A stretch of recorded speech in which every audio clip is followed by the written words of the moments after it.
এই নাও বাজার করে এনেছি, তাড়াতাড়ি রান্নাটা শুরু করো তো, জোর খিদে পেয়েছে। হ্যাঁ এই তো ভাত হয়ে গেছে, শুধু তরকারিটা করেই তোমাকে খেতে দিয়ে দেবো। তা কি বাজার করে আনলে গো?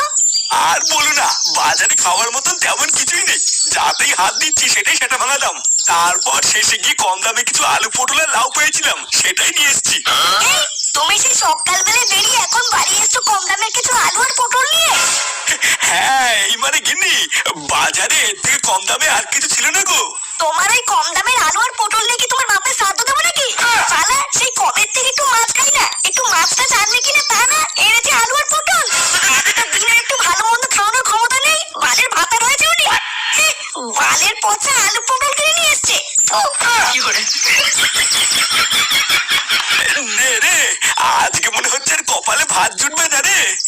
না, ফুটোকে একবার ফোন করে দেখি কবে বাড়িতে আসবে, এইভাবে তার বাড়িতে একা একা থাকা যাচ্ছে না।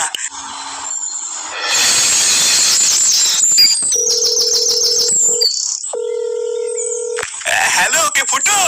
হ্যাঁ কি হয়েছে? বলছি যে কেমন আছিস বাবা? বৌমা দাদু ভাই সব ভালো আছে তো? হ্যাঁ সবাই ভালো আছে, শুধু ভুদার বেলা আমি ভালো নেই। দাদু কেমন আছো? আরে ধরো ভুদা ছোট, তুই না একটু দাদুর সাথে কথা বলবো, আর মনে সেটা তো যাচ্ছে। কি বললি চুদির ভাই, দেখবি? হ্যাঁ বলো, ফোন করেছে কেন?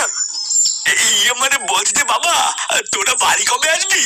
এই কালকে সকালে যাবো। কেন কিছু হয়েছে নাকি?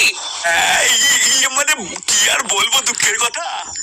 এইদিকে এই রাক্ষসী আমাকে দিনরাত চালিয়ে মারছে রে, দুটো খেতে পর্যন্ত দিচ্ছে না, জানিস? কি আর কি হয়েছে? সারা ঢ্যামলা ভাতার তুমি রাক্ষসী কাকে বললে? এই না না, তোমাকে কেন বলবো? ফুটো, ফুটো আমাকে বাঁচা। এই গার মেরেছে। কি হলো দাদু, কথা বললেন না? আর কথা লেওরা, তাড়াতাড়ি মার কাছে গিয়ে যাবেন গুছোতে, আমাদের বাড়ি ফিরতে হবে। কি গো, তোমাকে কখন থেকে ডাকছি না? না, এই বালের মাগিটা হয়েছে আরেক জেলা, একটু শান্তিতে থাকতেও দেবে না। আচ্ছা তোমরা কি অনেকদিন ধরে গেম খেলছো? আসলে এটা থেকে কি